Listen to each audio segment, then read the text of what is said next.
Hola, ¿qué tal? Mi nombre es Paula Hernández, pertenezco al Instituto de la Luz, de la Cruz Roja Mexicana, de la Delegación Gómez Palacio. Subo mi video respectivo del resumen de farmacología de esta semana. Esta semana vimos los fármacos antihipertensivos.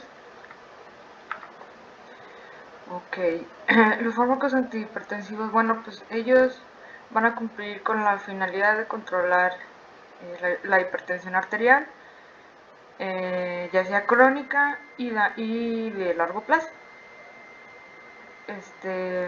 La hipertensión arterial pues es una enfermedad cardiovascular que va a afectar al corazón, generando una hipertensión de largo tiempo de evolución, que esta puede generar hasta infartos. Alguna insuficiencia cardíaca también, hipertrofias cardíacas. Bueno, se presentan una serie de patologías que a largo plazo, sin tratamiento ni seguimiento adecuado, pues pueden provocar la muerte al paciente.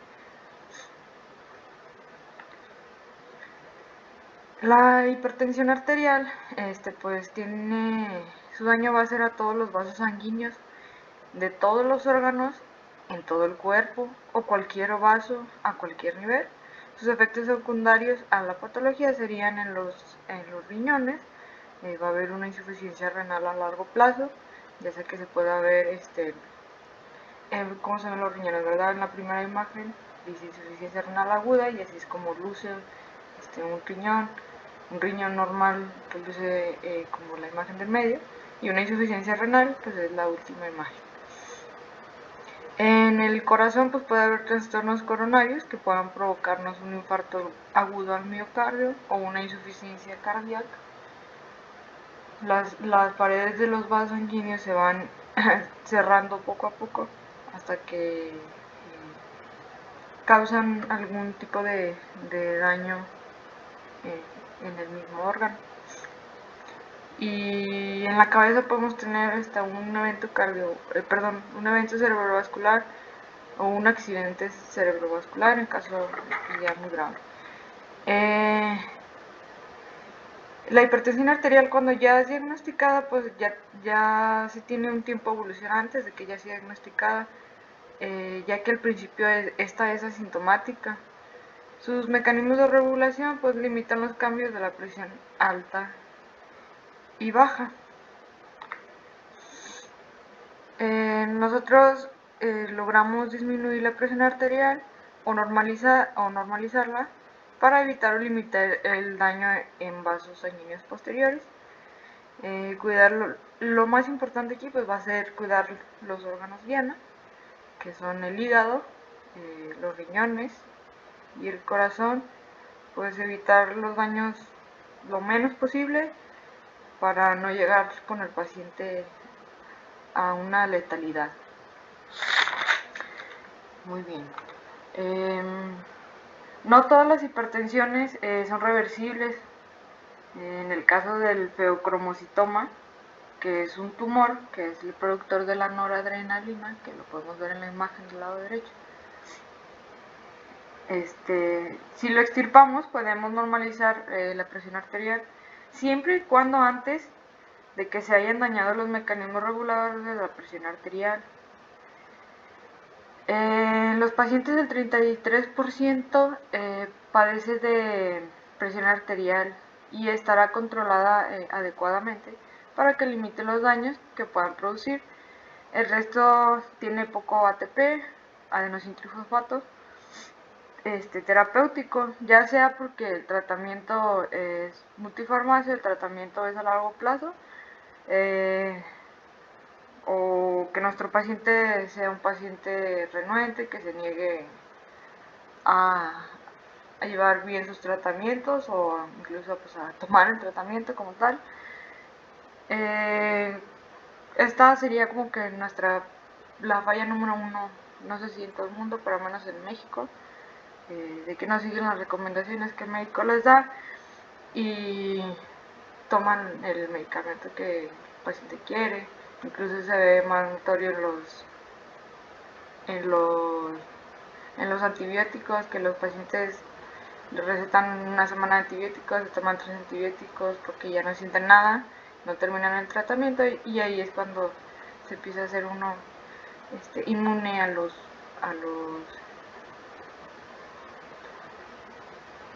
a este tipo de fármacos. El uso racional de antihipertensivos, pues solo los combinados van a controlar la presión arterial con el mínimo de efectos secundarios. El diagnóstico. Las mediciones repetidas de la presión arterial es una de las acciones para llegar al diagnóstico. Hay algunos pacientes que van a presentar algunos síntomas, bueno, pues a estos tenemos que darles su vigilancia de su presión arterial repetidas veces, hay que estarlo monitorizando. Puede ser de índole predictivo por sus mediciones de la presión arterial, que tanto son repetidas. Predecir en qué momento podría hacerse hipertenso del paciente con la monitorización.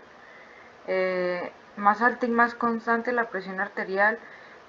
Entre más alta y más constante la presión arterial, son más rápidos y más severos los daños presentados que ocurrirán en el corazón, en los riñones y en el cerebro. La presión arterial pues normalmente hace un daño coronario que provoca infartos.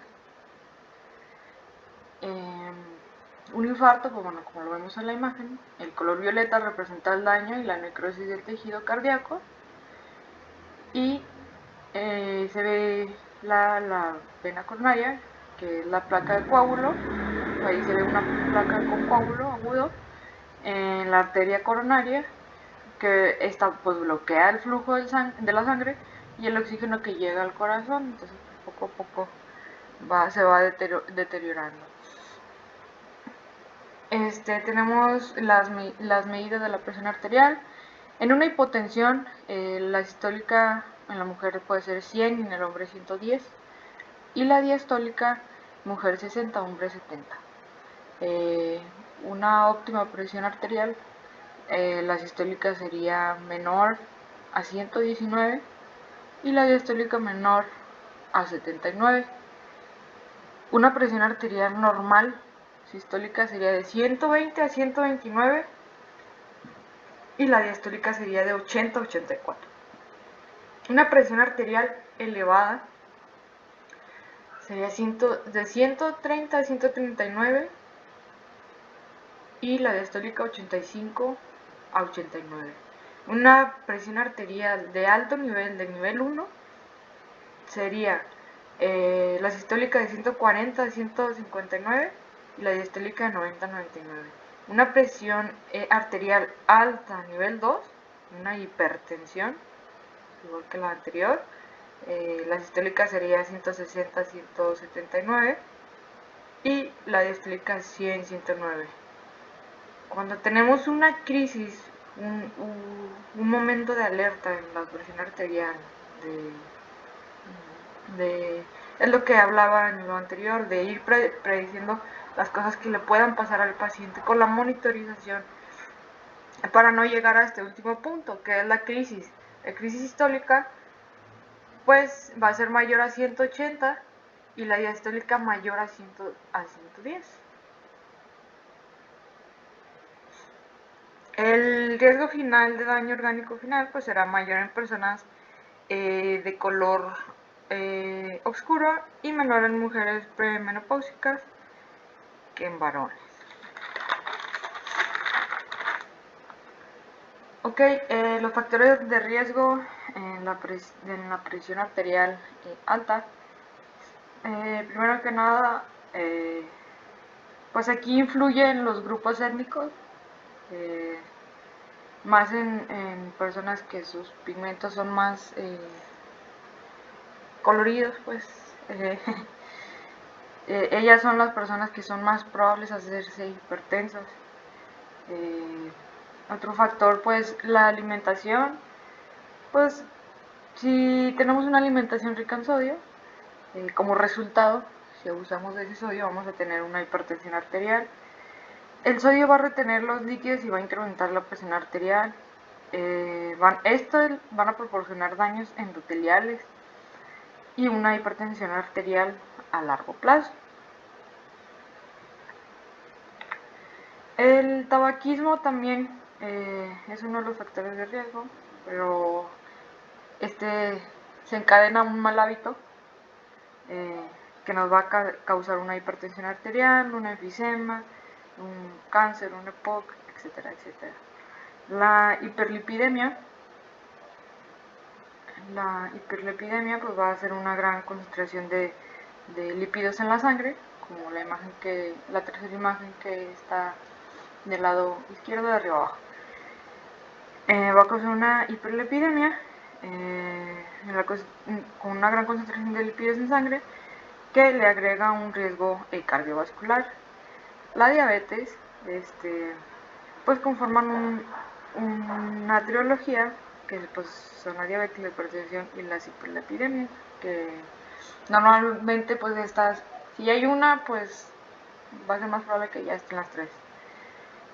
Los antecedentes familiares, muy importante, altamente heredable, la hipertensión arterial en algún momento de la vida. Esto depende de los hábitos que vaya a tener el paciente. Las manifestaciones o daños orgánicos, pacientes con EBC secundaria y hipertensión arterial.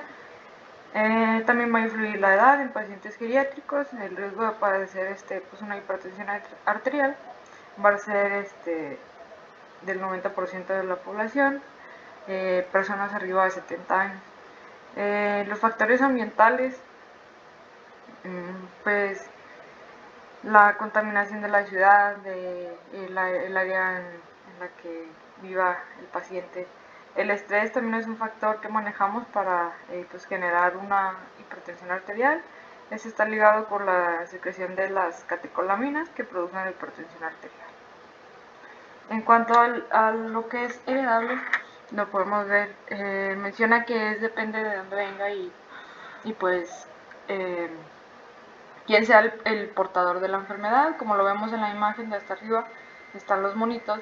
Los azules representan los que no tienen enfermedad y los rojos presentan los que tienen la enfermedad. En la primera línea vemos una pareja, un hombre y una mujer. El hombre es el que tiene la hipertensión arterial y la mujer es sana. Entonces, al tener sus 3 hijos, el primer hijo y el tercer hijo, que es hombre-mujer, tuvieron esta herencia, por así decirlo, la hipertensión arterial. Esa mujer se liga con otra persona y esta persona también está sana, tienen 3 hijos, el cual el último es el que sale afectado. Y este último afectado, pues tiene otra pareja, está con una persona sin enfermedad y sin embargo tiene 2 hijos afectados y uno sano. Y ese es el patrón que va a ir siguiendo por ese lado. Si seguimos juntando gente hacia abajo, van a seguir habiendo pues la herencia de la hipertensión, y por el otro lado, que ya cambió a azul, la enfermedad pues desapareció, por así decirlo. Bien, la etiología de la hipertensión arterial. Se le conoce como hipertensión esencial. No conocemos lo que provoca, no sabemos la causa. Del 10 al 15% de casos se puede saber la causa. De los que no se sabe la causa, pues es una hipertensión esencial básica. Si conocemos la causa, puede tratarse al paciente, ya sea con tratamiento quirúrgico, como lo hablamos en el caso del feboclocistoma. Del feboclocistoma. Entonces, pues este tumor va a ser la secreción de las catecolaminas, se quita y se disminuye la presión arterial. La hipertensión arterial pues depende del vaso sanguíneo, ejemplo, pues la tensión del músculo liso que tenga el vaso ejerciendo. Personas que consumen menos sodio, estas están más protegidas, por eso la presión relacionada con la edad, heredar la hipertensión arterial es de un 30%.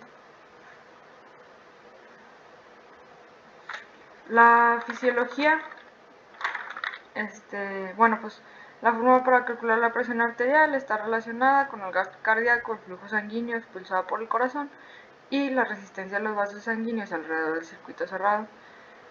La presión arterial es directamente proporcional al producto del flujo sanguíneo por multiplicación, el gasto cardíaco y resistencia al líquido al pasar por arterias precapilares es la resistencia vascular periférica, la RVP. La presión arterial va a aumentarse y se van pues, a regular el gasto cardíaco y así regulando la resistencia vascular periférica que ejercen las arteriolas, las vénulas postcapilares perdón, y el corazón. Perdón. Los riñones pues van a contribuir al mantenimiento de la presión arterial, que recibe un 20% del gasto cardíaco, que nos ayuda a regular la presión arterial con la sustancia de la renina. Los reflejos secundarios, los reflejos vagos, van a actuar en combinaciones de mecanismos numerales en sustancias para subir o bajar la presión. Van a ayudar a coordinar la función de la presión arterial, el gasto cardíaco, la resistencia vascular, los vasos sanguíneos y los riñones. Los sitios de control anatómico. Los sitios de control anatómico van a ser las arteriolas, en las vénulas, en las capilares, en el corazón, en los riñones, en la arteria radial, en la arteria tibial posterior, en la arteria braquial, en la popliteal. Los barrorreflejos posturales pues son reflejos en la presión postural que ayuda a la postura del cuerpo, que regula la presión arterial según el cambio de postura sentado de pie acostado. Esta activación se dará por el estrechamiento de los vasos sanguíneos que en su interior están recubiertos en el endotelio. Tienen una serie de vasoreceptores que tienen terminaciones nerviosas que se encargan de la hidropresión intraluminal del vaso sanguíneo. El aumento del reflejo del flujo de la salida media del sistema nervioso central simpático va a ser a través de terminaciones nerviosas en el sistema del endotelio para incrementar resistencia vascular periférica y gasto cardíaco, tratando de llegar a normalizar la presión arterial después de un cambio súbito de la postura en el paciente. El mismo reflejo va a actuar en respuesta a una disminución de la presión arterial. Ejemplo, si se disminuye la presión arterial, pues se va a tratar de incrementar el gasto cardíaco y la resistencia vascular periférica para nivelar la presión arterial. Ok, ahora sí nos pasamos a los antihipertensivos diuréticos. Estos pues su utilización con otros antidepresivos pues mejora su eficacia y disminuye su toxicidad. Los diuréticos pues son bajos de 10 mililitros de mercurio y son utilizados en alteraciones de presión arterial leves. Son fármacos que aumentan el flujo y la excreción de la orina, como los componentes de la orina, el agua, sodio, cloro y otros electrolitos. Estos son usados para regular el volumen,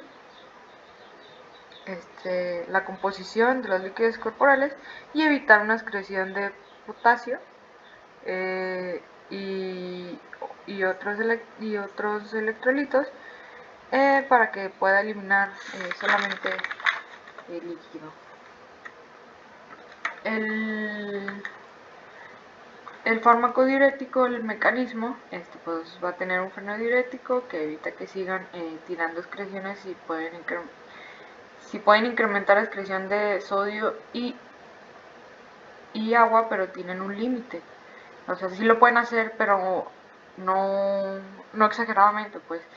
Estos mecanismos compensadores que equilibran la excreción del sodio vamos a tener la activación del sistema simpático, que nos va a llevar a la activación del eje de la renina-angiotensina de la aldosterona, que incrementa el flujo sanguíneo del riñón y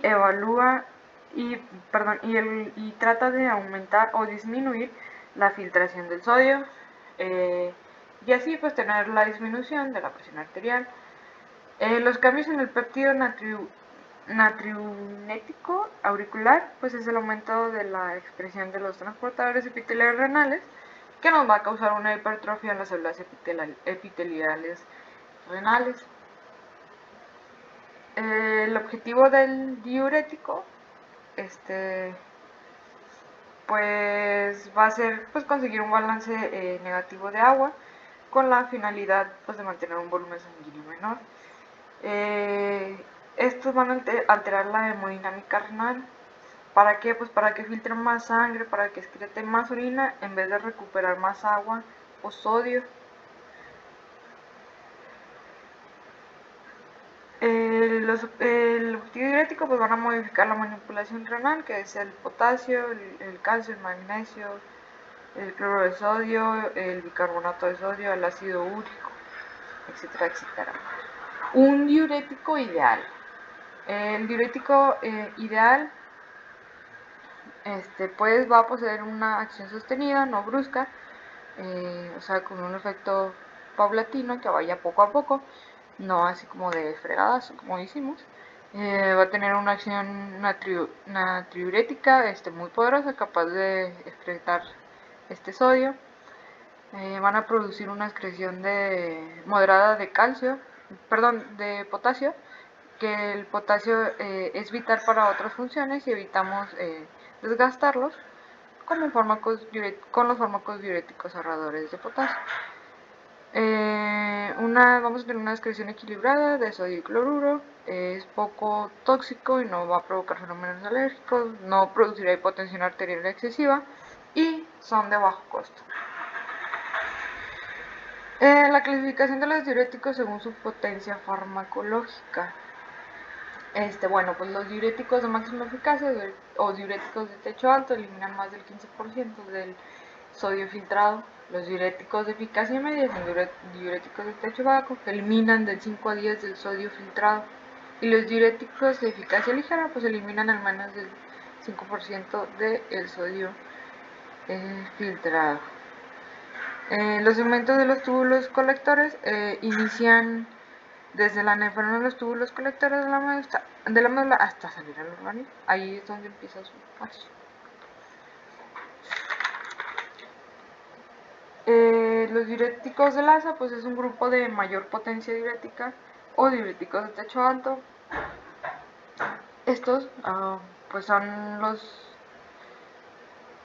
como los que le tenemos que dar más énfasis, ¿verdad? Son inhibidores reversibles del desimportador del sodio, del potasio y del cloro en la rama ascendente gruesa del Lassa-Gel en el cerebro. La inhibición se da en el lugar de unión. La clasificación de los diuréticos, tenemos la sulfonamida, la furosemida, la furosemida, la torasamida, la piretamida, la arsamida y la triptamida. Las no sulfonamidas es el ácido etacrínico. La farmacocinética vamos a tener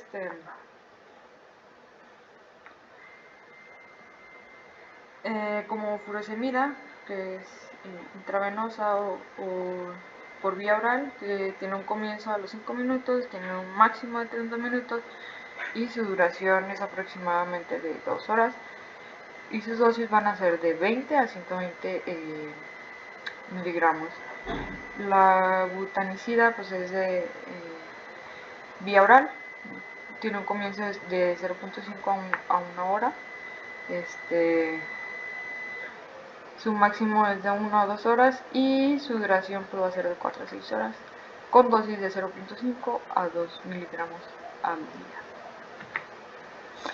La farmacodinamia, el sitio de acción basado en la rama ascendente gruesa de la asa de Henle, va a tener efectos renales que aumentan la excreción de la orina, el sodio, el cloro y el potasio. Estos van a inhibir la resorción que aumenta la excreción de calcio y magnesio en una porción ascendente de la asa de Henle. Al inhibirse la reabsorción de cloruro de sodio, disminuye la osmolaridad de la médula y se absorbe mucho menos agua. En los efectos extrarrenales, pues tenemos pues el aumento de la capacidad venosa general, de la furosemida, y esto ocasiona una disminución de la presión de llenado del ventrículo izquierdo. Tiene efectos antihipertensivos leves. Puede haber una vasodilatación renal. A nivel del oído interno puede ocurrir un aumento de las concentraciones de sodio y potasio en la endolinfa y en la depresión de los potenciales del microfínico y neurococleares.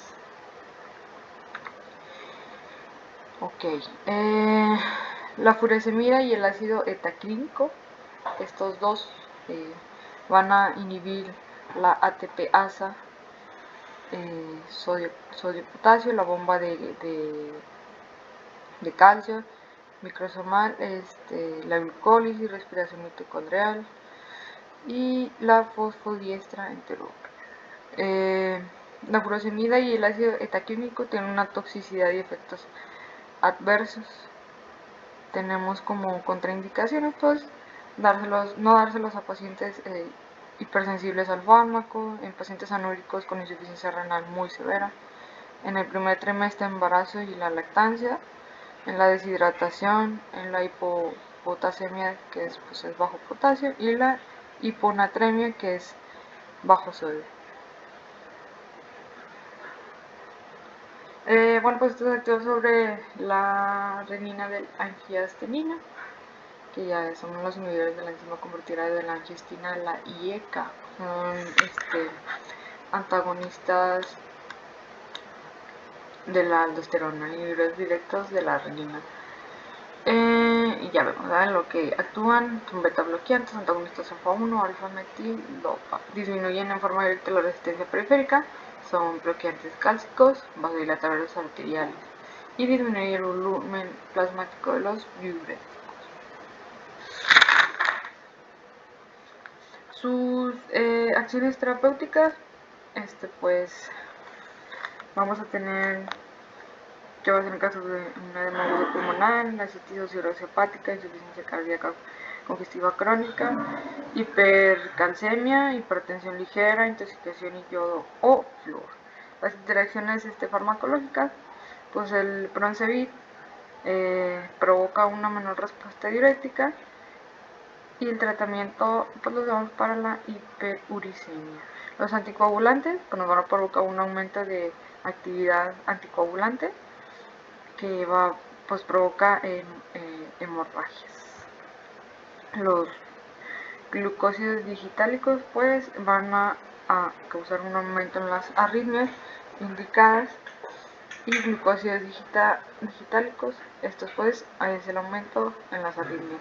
Las sulfanilureas nos va a provocar una hiperglicemia, y la cisplastino va a incrementar el riesgo de la ototoxicidad indicada por diuréticos, que se usa en tratamientos oncológicos, y los AINES pues que son la respuesta diurética disminuida eficacia. Los diuréticos tiacídicos y parecidos a la tiacida son compuestos sulfamídicos aromáticos derivados de los benzodiazinas o diuréticos de bajo techo.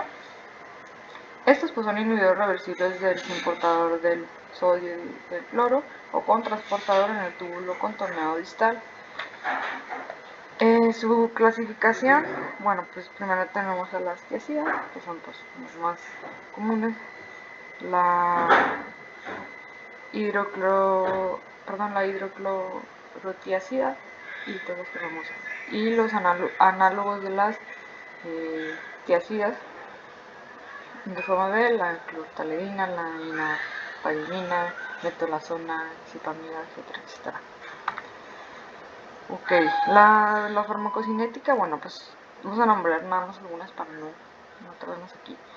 Fármaco, la clortaledina, pues es por vía oral, tiene un comienzo de 2 horas, un máximo de 12 a 10 horas, una duración de 24 a 72 horas y con dosis de 50 a 100 miligramos al día. La hidrocortisona, pues es vía oral, un comienzo de 2 horas, máximo de 4 a 6 horas, una duración de 6 a 12 horas, con dosis de 25 a 50 miligramos al día. La metolazona, pues vía oral, un comienzo de 2 horas, un máximo de 2 horas, y su duración va a ser de 12 a 24 horas, con dosis de 5 a 10 miligramos al día. Ok, la farmacodinámica de las tiazidas, pues estas van a actuar en la porción final de la saga Henle ascendente y en la porción inicial del túbulo contorneo distal.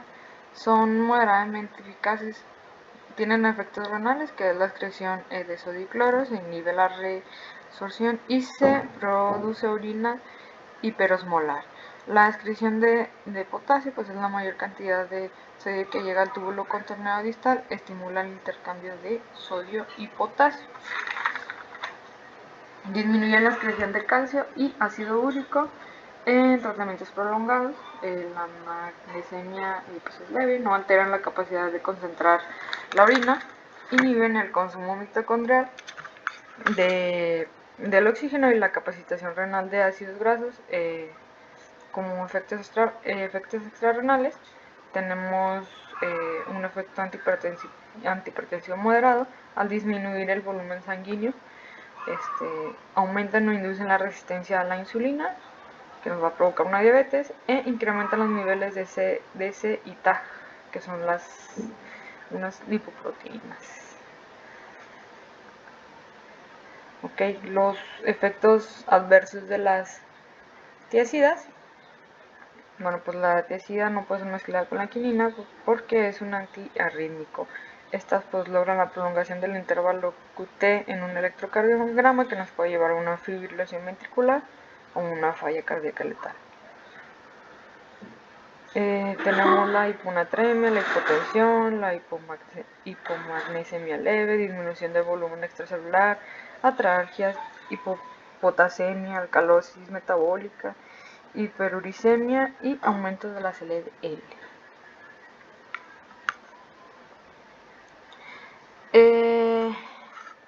Las contraindicaciones de las tiazidas, pues no se va a poner en pacientes hipersensibles al fármaco, pacientes con anuria severa o oliguria, en hiponatremia, en la enfermedad de Addison, en hipercalcemia, en enfermedades hepáticas severas y en pacientes que tomen litio.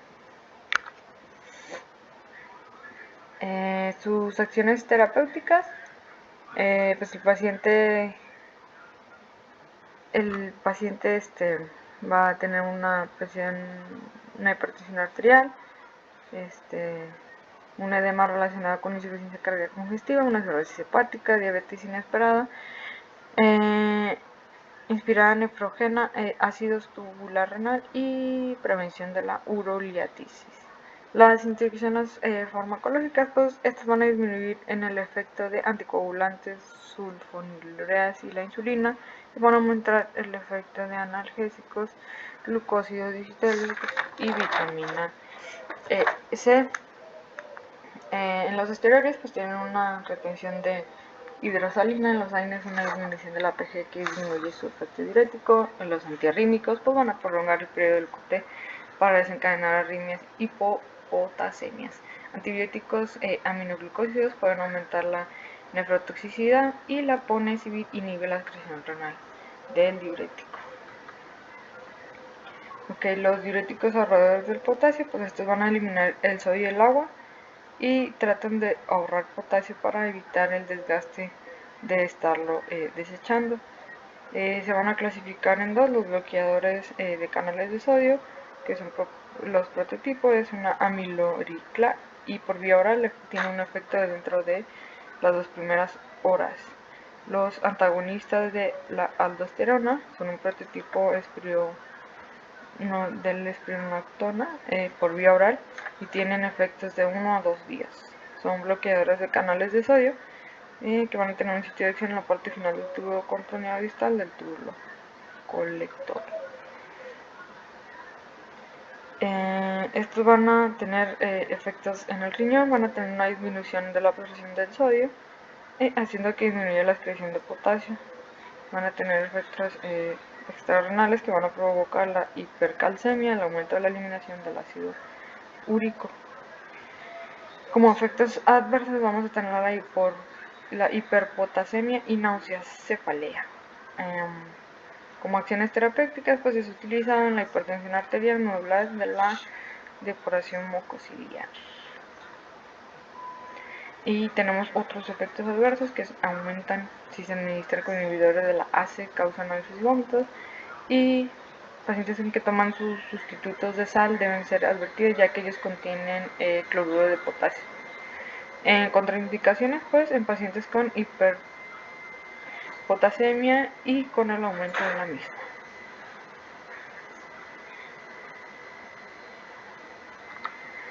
Los antagonistas de la aldosterona, pues su sitio de acción va a ser en la porción final del tubo contorneado del túbulo colector.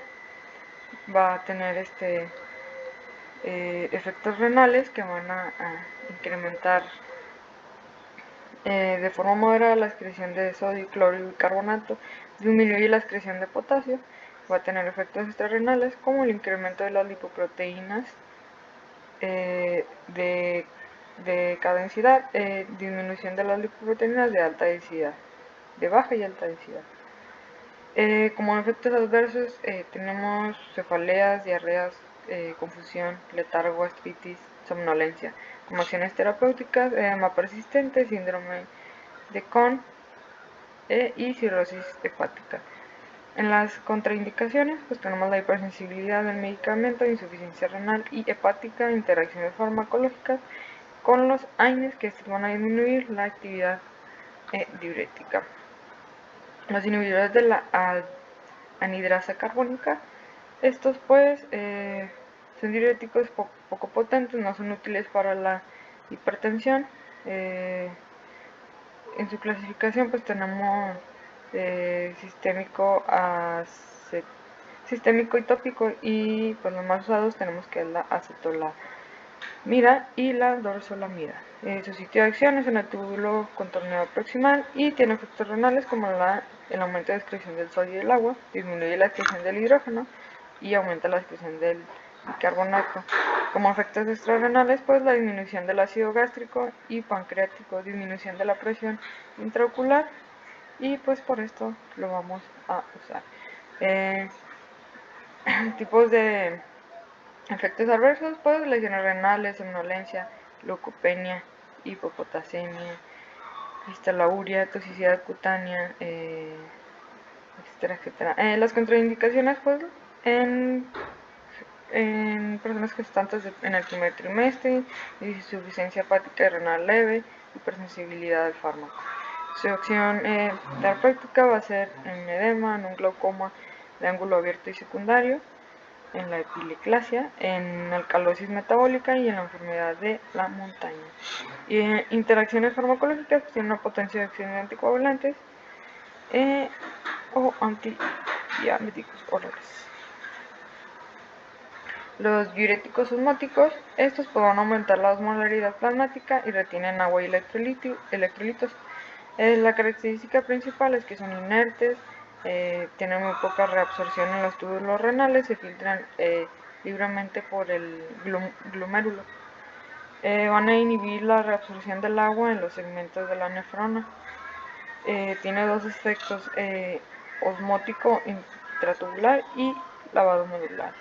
Pues el osmótico intratubular pues permanece en el túbulo, lo que provoca que aumente la presión osmótica que jala el agua hacia la luz tubular.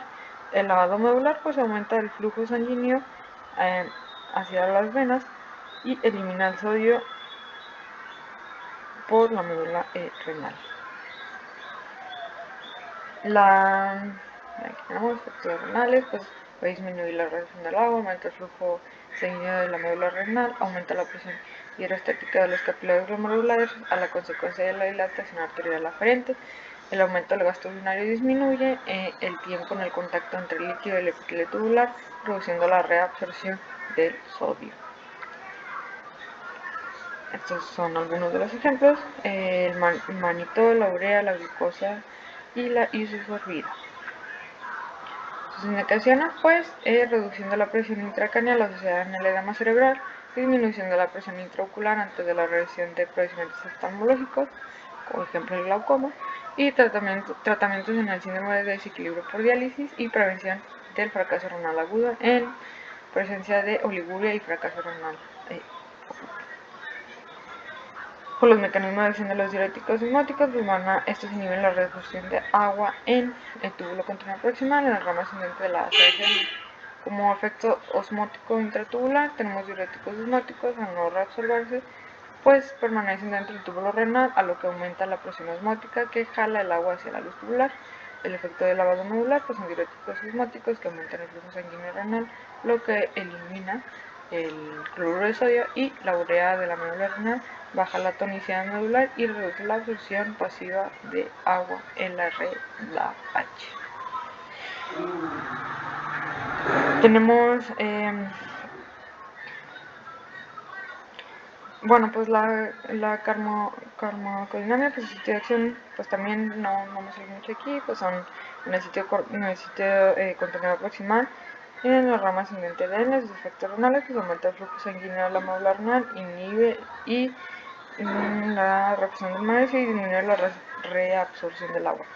Extrarenal reduce la presión intracraneal, reduce la viscosidad del agua. Efectos adversos, pues vómito, disnea, náuseas, cefalea, hiponatremia y urticaria. Tus contraindicaciones, pues la hipersensibilidad del fármaco, edema pulmonar grave, nefropatía grave. Se usa en pacientes con glaucoma y edema cerebral. Y eso sería todo de mi parte. Eso fue lo que vimos esta semana. Fue yo creo que mucho, pero muy productivo. Muchas gracias por su atención. Nos vemos el próximo fin de semana.